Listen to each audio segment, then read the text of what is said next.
did Biden simply get it right? Did Biden? To tell you the truth, I was very surprised 4 years ago when Biden immediately he had this expansionary policy right away when he came to office. So I think one basic reason that the U.S. Is doing better in the last 4 years than Europe is expansionary fiscal policy. And you can see it. I recall from 2019 to 2020, the debt to GDP jacked up by 25 points in the US. Of course, a lot of it is due to the denominator, the fact that the GDP declined. But nevertheless, it went up 25%, whereas in Europe, it went up only by 13%. And the recession in Europe was bigger. So it was all fiscal. And you can also see it in how much the government spends relative to GDP. It really jumped up. It jumped up, I think, by 9 percentage points in the US. And I looked at Europe, it was only 6.5. So fiscal policy is definitely an element there. But there is a second reason which has nothing to do with the US, but it has to do with Europe. And this was the invasion of Russia to Ukraine. It really affected the inflow of natural gas. It affected the energy market. And it really caused a bigger trouble to Europe, which, remember, Europe imports half of its energy needs, whereas the U.S. has autarky, and it's even a net exporter. And if you think about it, even China is less dependent on energy than Europe. China is only about 25% of its energy bill comes from abroad. So these two elements, expansionary fiscal policy in the U.S., the energy drag in Europe made, I think, the biggest difference. When it comes to technology that I heard, I think Europe kind of picked up after the pandemic. A lot of, if you look at countries and you compare them, many European countries are on digitalization in better shape than the US. Of course, they don't have these big companies, all these big companies that are, with the big platforms are in the US. But that's a different story. Gika, then let's move on, as we've already been discussing, for the lessons for Europe from this experience. I saw a figure recently which I thought was quite salutary. It said that 1 hour worked in the United States produces 50% more output than the same hour worked in Italy. For the European Union's biggest countries, that same hour produces 20% less output than in the United States. What are the lessons for Europe? Okay. You touched on productivity, and I'll come to that. Yeah.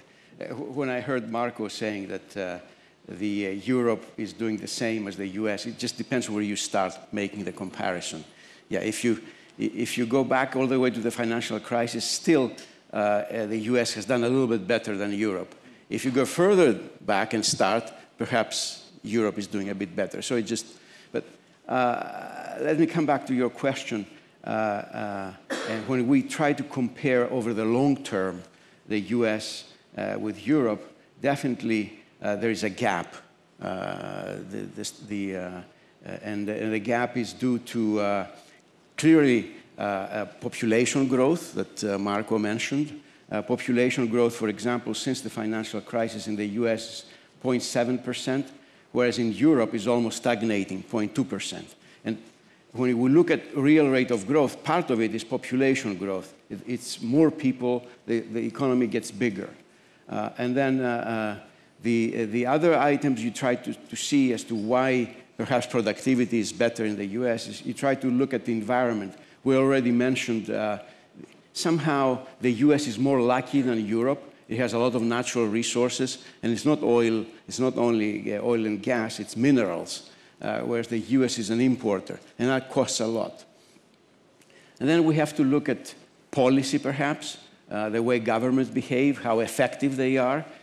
We're comparing one government where there's one minister of finance or treasury secretary, one central bank governor, whereas in Europe you have so many different countries that they have to somehow agree on a common policy, and that takes time. So Europe is delays in its response, in its policy response, and that has effects when a shock comes. Then we have to examine other things, like if we look at the financial sector, for example. It's not only the real sector. You look at the financial sector, and you compare the financial sector in the US with the one in Europe. Definitely in the US is much more developed. It doesn't depend only on banks. If you look at stock market capitalization is like 3 times bigger as a percent of GDP. It's 3 times bigger than what's in Europe. The same thing with the bond market. If you look at other items like whatever you examine, the US is bigger. So when you have a small financial sector and credit does not flow easily, that means the cost of funding is bigger. That makes growth, is a negative on growth. So, and if we look at, now if we examine productivity, other items that affect productivity, do the Europeans do the right thing to improve productivity? And I looked at research and development and how much Europe is spending versus the US, and again, there is a difference. In the US, 3.5% of GDP goes to innovation, to R&D, whereas in Europe, it's only 2.2% of GDP.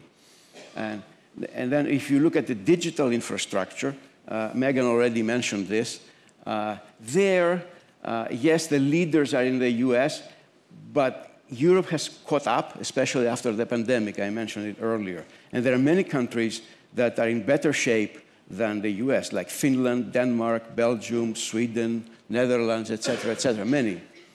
But on average, Europe is still a bit behind. Then we have to, okay, we look at the external environment, we look at population growth, the environment. What about the labor market itself? We know that the labor market is more mobile. There's more labor mobility in the US. If you find a job you can easily move from Boston to Chicago or to San Francisco, but it's not so easy to move from Rome to Athens and then to Brussels or Spain somewhere. And you have to deal with, if you're a worker, with different pension systems. You have to worry about your career.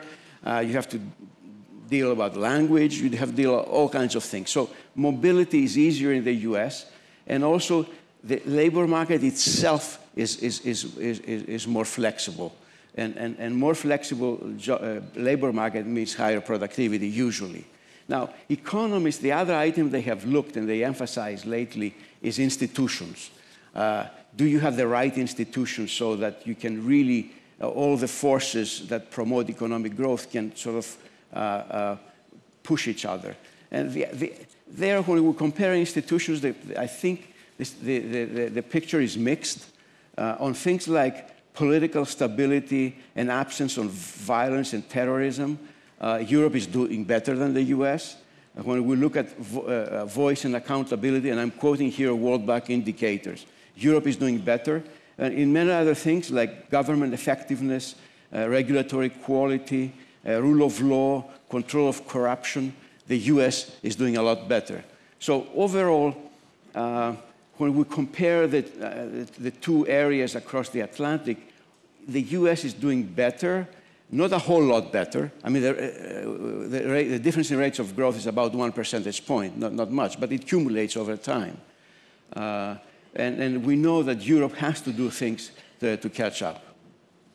One item, when we compare the US with Europe, we should not forget that Europe has a better social model. This is reflected on higher life expectancy at birth, better distribution of income, universal health insurance. So we Europeans are happy with our social model. What we have to do is become more competitive and grow more. And to do that, I think we need to get bigger as an entity, as an area, more unified, therefore. So I'd like to see the fiscal union that sort of started being pushed more. I see elements of a fiscal union in the common defense policy now that we're no longer free riders on the US. You all mentioned tech. Technology now needs huge investments, and a single country like France or Germany or Italy cannot do it on its own. They need to pool resources together if they want to follow an industrial policy, and especially on technology, and compete with the Chinese and the other countries. So Europe needs to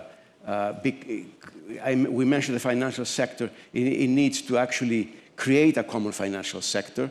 Even banking union hasn't happened yet. Still, we don't have common deposit insurance. We do need a capital markets union. Marco mentioned it. We've been discussing it for 10 years now, and again we are discussing it, and nothing is happening because of politics. But at some point, this has to be done. We definitely need to push to reduce red tape and bureaucracy. This is huge in Europe. And hopefully, and be successful on what Marco and Megan mentioned, the next generation EU, because this is the first test of a common fiscal policy. We issued bonds, and then we're spending it together. So I hope that Europe is moving in that direction. And Europe also faces major challenges when it comes to the demographics. We said it earlier. We need to have a common immigration policy, for sure. We need to follow, perhaps have a common pension policy. So we need to reduce uncertainty of people. So we need to think of smart ideas of how the countries will have similar economic architectures. Therefore, even though their politicians may be different, they can somehow come closer together. That's the way forward. Otherwise, Europe will be small. Now the big players are spending a lot of money. They're making quick decisions. And remember, look at the financial crisis. In the US, it just took the Treasury Secretary and the Central Bank Governor to decide on saving the financial system. In Europe, we were quarreling and discussing it forever. Always. And Europe does change after a crisis. So now the question is, can we change without waiting the next crisis to shake us up and become more united?